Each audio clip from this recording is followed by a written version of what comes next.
de agradecer imensamente a presença de vocês nesse primeiro Fórum Empresarial Chico Mendes.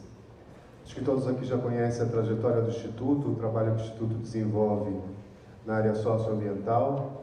Esse evento deve acontecer a partir deste ano, todos os anos. Ele antecede a programação da certificação do Procert, do Prêmio Chico Mendes, que vai acontecer aqui também, no Salão Nobre do Clube Sírio, amanhã.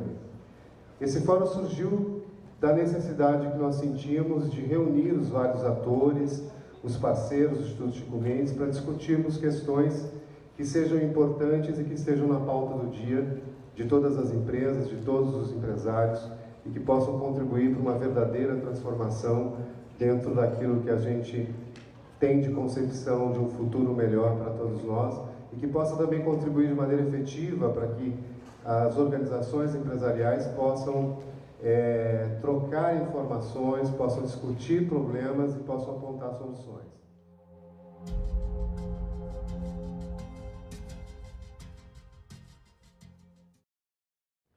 Bom dia a todos. Nós vamos apresentar um ângulo dos resíduos sólidos que não é o convencional. Nós vamos mostrar um ângulo complementar, vamos falar da sensibilidade e convivência, e daí vamos mostrar como que isto entra neste assunto aqui. Eu queria que você me ajudasse para só subir a página, e aí nós vamos apresentando a sequência. Bom, quando se fala em sensibilidade, é óbvio, nós estamos falando nessa capacidade de sentir, e de outro lado nós estamos falando na convivência, o conjunto viver. É isto que significa a palavra, claro, é o mais óbvio possível. Mas o que nós queremos alcançar é o significado que tem a sensibilidade e o significado que tem a convivência. Nós estamos sempre tendo que ter uma relação com toda a história. Essa história que começou nossa de homens, ou a nossa espécie, há 2,5 milhões de anos atrás, onde começou o Homo sapiens há 180 mil anos atrás, mas onde nós perdemos referenciais, porque só temos a história escrita há 6, 8 mil anos agora. Mas o que é importante é que nós trazemos uma herança. Um homem que aprendeu a escrever, ou aprendeu a pintar, ou aprendeu qualquer habilidade, foi transmitindo de geração em geração, e é isto que nós herdamos e vamos passar para frente, porque vão vir outros depois de nós, e nós temos que passar isso para frente. Então, essa dimensão da história é muito importante para entender o assunto da sensibilidade que nós vamos abordar na sequência. Aqui nós temos dois grandes eixos, e esses eixos são fundamentais para a construção do ser humano. De um lado você tem o conhecimento, de outro lado você tem a sensibilidade. Na área do conhecimento, nós transmitimos informação. Então a criança, logo que nasce, nós passamos as primeiras palavras, depois ensinamos as informações normais que ela precisa aprender, depois ela vai evoluir, vai pesquisar, vai se especializar, vai se formar em uma profissão como doutor, por exemplo, e por fim ela vai produzir novo conhecimento. Então, esta área do conhecimento, ela é uma área bastante privilegiada, é uma área que nós trabalhamos com muita intensidade, e ela é uma área de destaque no mundo inteiro, é a área da educação. A outra área é uma área que não tem forma de ensinar numa escola. Não consigo ensinar sensibilidade para ninguém. A pessoa só consegue viver a sensibilidade, participar da sensibilidade, perceber a sensibilidade. Então a sensibilidade é um outro ingrediente que depende de nós em incentivar, estimular e trabalhar as pessoas para que consigam descobrir como que ela funciona. Mas quando as duas estão juntas, é aí que a convivência se facilita. As maiores empresas do mundo, algumas universidades chegam ao luxo de ter uma escultura no seu pátio de 5 milhões de dólares. E aquilo não é simplesmente para estar lá 5 milhões de dólares jogado num pátio. É para estimular, para trabalhar, para melhorar a capacidade do conhecimento. Então, nós sentimos pelos olhos. Os olhos são uma parte fundamental e eu aqui simplesmente estou brincando. Feche os olhos e comece a ver. Feche os ouvidos e comece a ouvir. Feche a boca e comece a falar. E assim em diante. Feche os preconceitos e comece a viver. Quer dizer, a sensibilidade é onde a gente pode sentir, eu posso tocar, eu posso ver, eu posso ouvir, eu posso falar. É uma parte.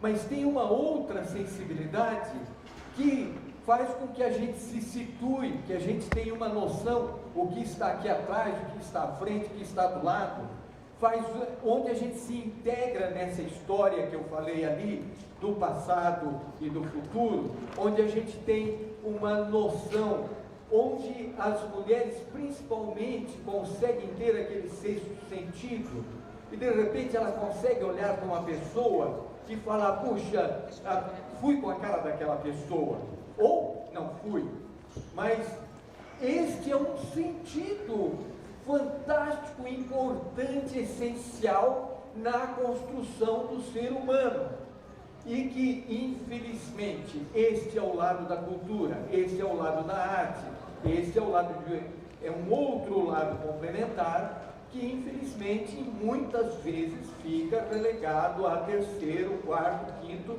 ou último plano. Então é uma coisa que não poderia estar onde está, porque ela é parte integrante da formação do ser humano. Continuando, eu queria mostrar agora uma sequência de imagens, pode ir virando, que expressam a sensibilidade. Então, cada uma pode dizer a cada uma imagem, ou pode acessar coisas que a pessoa vive, né?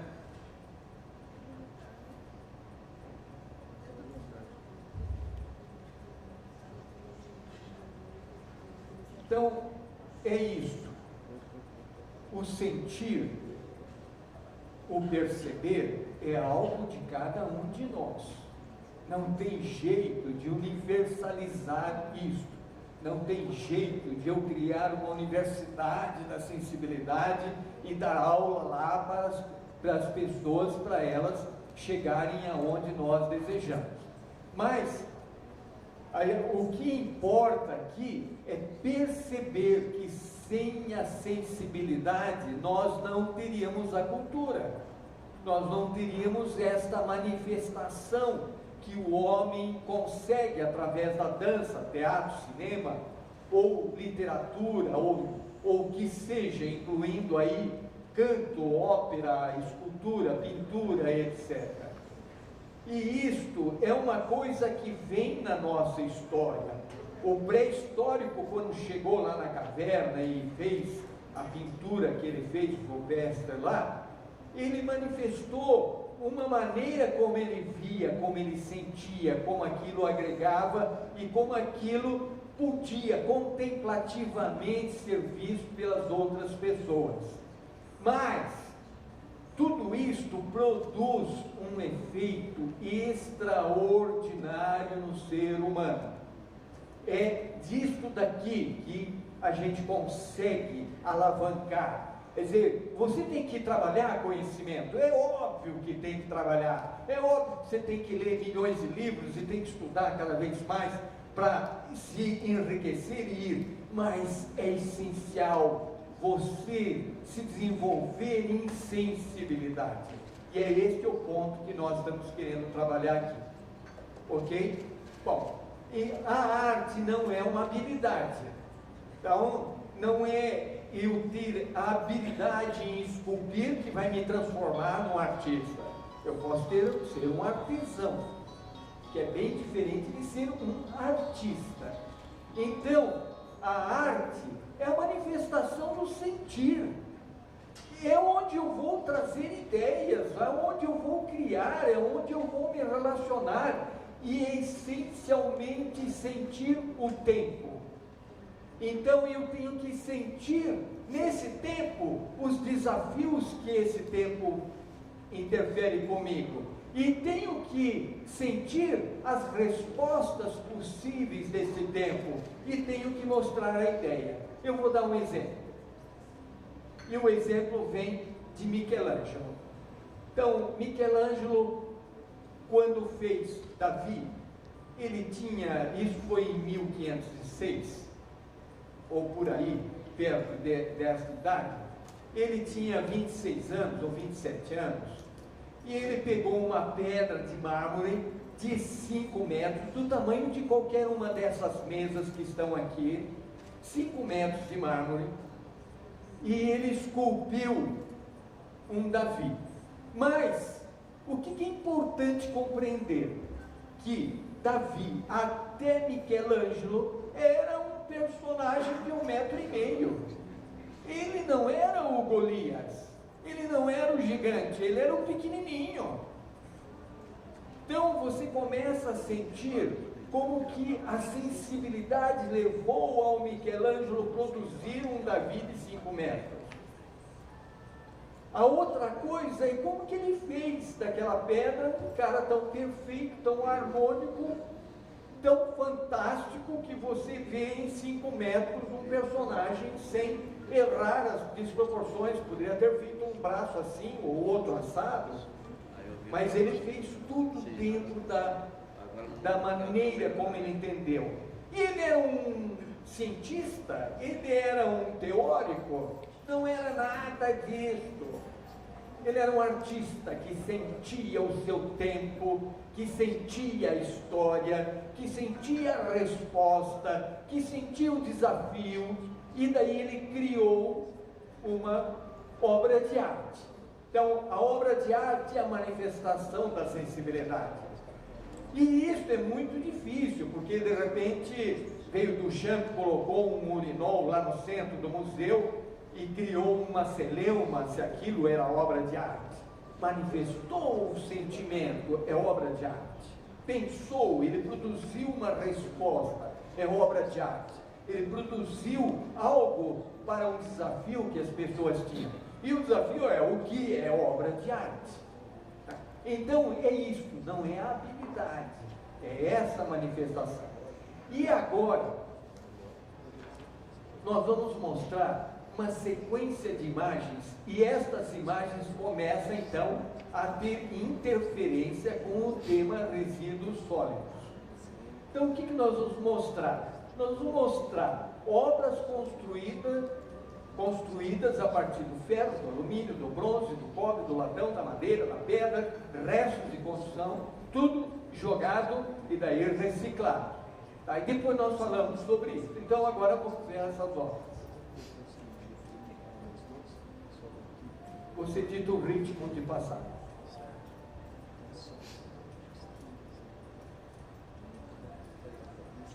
São obras produzidas no mundo inteiro, tá? Não especificamente num determinado lugar.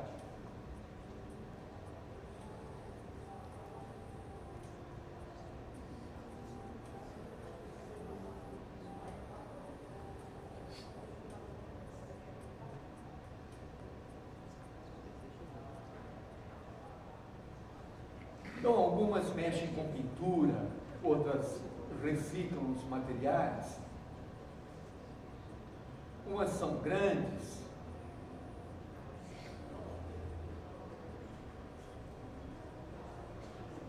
madeira,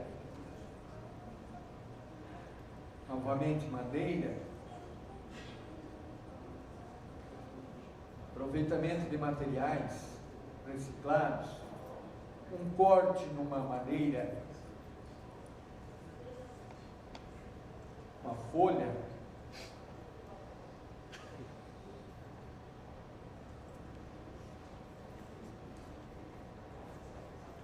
para só nesta daqui, vocês não sei se são capazes de imaginar, esta obra tem mais ou menos 20 metros de altura, gigantesca, está feita no Reino Unido, é uma obra fantástica de materiais, de pedacinhos em pedacinhos ele compôs a obra.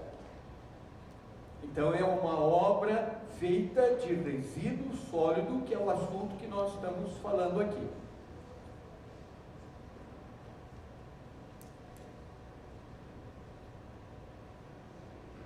Cadeiras, aquelas cintas que fecham e estão jogadas nos lixos da vida, pedaços de restos montados, soldados,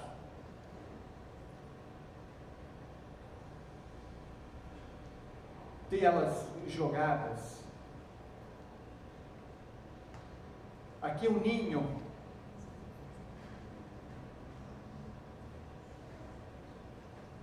e eu queria que parasse aqui. Esta obra, ela é curiosa. O que ele fez? Ele pôs 3 pilares, 3 suportes, amarrou pedra por pedra nos 3 pilares de forma harmônica e colocou as pedras em círculos, fazendo uma referência para vocês. Isto é uma sensibilidade do artista. Ele demonstrou, visualizou e falou: isto daqui eu quero mostrar. A pedra não tem nada, pegou a pedra normal, que tem na rua, tem na sua casa, tem em qualquer lugar que você vai. Simplesmente pensou em amarrá-las de uma forma harmônica, de uma forma diferente do normal. Uma coisa importante aqui é o seguinte: nós estamos habituados hoje a viajar em charutos. Os nossos aviões são charutos. E eles são charutos até agora. Os novos aviões que vão vir daqui para frente, eles vão ser triangular, e dentro do triângulo vai ter uma disposição igual a esta daqui. Airbus acabou de registrar uma patente de um novo avião dele, avião de passageiros, né? Onde a forma é esta, é uma asa desta forma assim, e dentro está um grande círculo, uma grande sala, onde todos estão olhando, todos vão estar virados para todos, e a tecnologia vai fazer você saber que altura você está, em que lugar você está, que forma você está. Bom, faço uma referência porque é assim que o artista trabalha. Ele trabalha pensando, ele trabalha sentindo, ele trabalha vendo uma coisa ou outra para depois agregar a sua obra.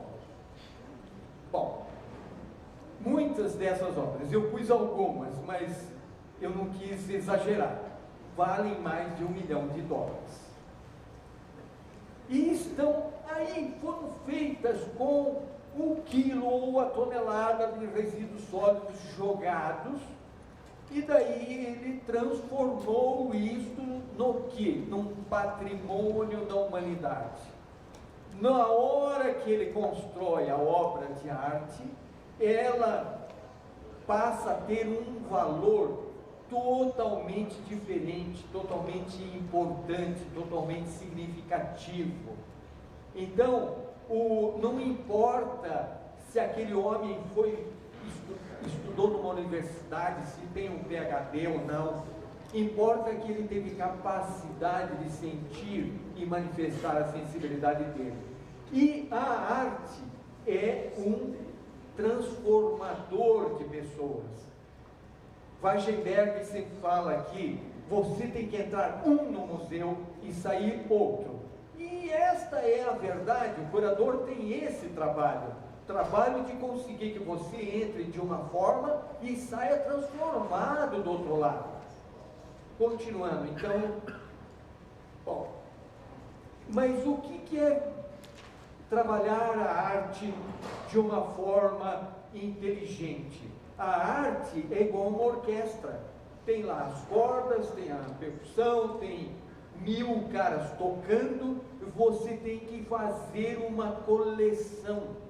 Uma coleção não é de tudo igual. Nós sempre pensamos coleção como uma coisa onde tudo é igual. E isto contaminou muitos museus. De repente, você tem um museu contemporâneo e onde o cara fala, eu só quero obra que tenha esta linha, este estilo. O que é contemporâneo? Contemporâneo é o que é do tempo, junto com este tempo. Mas junto com esse tempo, você pode ter uma obra figurativa, uma obra abstrata, uma obra disso, uma obra daquilo. Quer dizer, é uma forma de encarar não tão correta, mas enfim, você tem que formar uma coleção. Aí, você tem que conservar essa coleção, porque se esse patrimônio é da humanidade, ele é dos homens que vão vir 1000 anos à frente da gente, ou quem vai vir há 10.000 anos. Michelangelo não vive mais agora, né? Nem o Van Gogh, nem o Picasso e nem milhões de caras. Nós temos grandes artistas que estão aí vivos, mas a maioria não estão. Então nós conservamos aquilo lá, mantemos, preservamos. E aí você tem que catalogar. Cada obra de arte tem um catálogo, ela tem como se fosse um registro civil nosso, onde diz que ela foi feita de pedra, ela tem tal altura, ela foi soldada com a solda tal, ela usou a tinta tal, o cara quando criou aquela obra estava nesse ambiente, criou assim, ele nasceu em tal lugar e assim por diante. E, fundamentalmente, este é a essência dessa orquestra, comunicar, mostrar. Obra de arte é essencialmente para ser mostrada. Bom, então a arte é uma transformadora, porque ela atua de maneira silenciosa, é uma linguagem universal e é uma linguagem envolvente. Aonde nós pretendemos chegar nesta avaliação apresentada aqui? Nós queremos dizer que se fosse possível transformar um percentual, 1, 2, o que seja, dos resíduos sólidos em obras de arte, e que se você pudesse realizar isso de uma maneira orquestrada, a pessoa iria entender 10 vezes mais rápido, iria perceber, iria sentir o que os resíduos sólidos são importantes para a construção da nossa sociedade.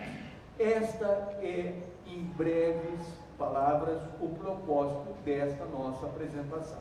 Então, é uma maneira de ver de outro ângulo.